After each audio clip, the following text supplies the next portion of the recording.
Žiūrėkit, kur atsiradau. Reiškia, Gariūnai F2022. Labai daug gražių dalykų čia. Čia mūsų panelė, koks jūsų vardas, panelė? Jūna. Jūna, koks gražus. Papasakot, kas čia tokio? Čia letenas, galima spaudinėti. Yra, pavyzdžiui, su plaukučiais, visokių yra. Didelių.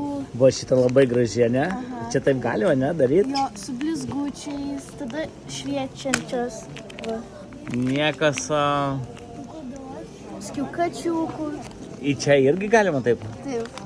Labai gražu. Visi čia. Ir vis... Pavyzdžiui, blizgučiais va vidui. O, kokia faina. O kokias kainos? Dideli po 8, o maži 3,50. Jeigu imti daugiau negu 2, tai tada bus po 3 eurus. Jeigu daugiau negu 2, tai po 3 eurus, ne? Nu, man va šitą labai graži va tokia va. Yra visokių spalvų.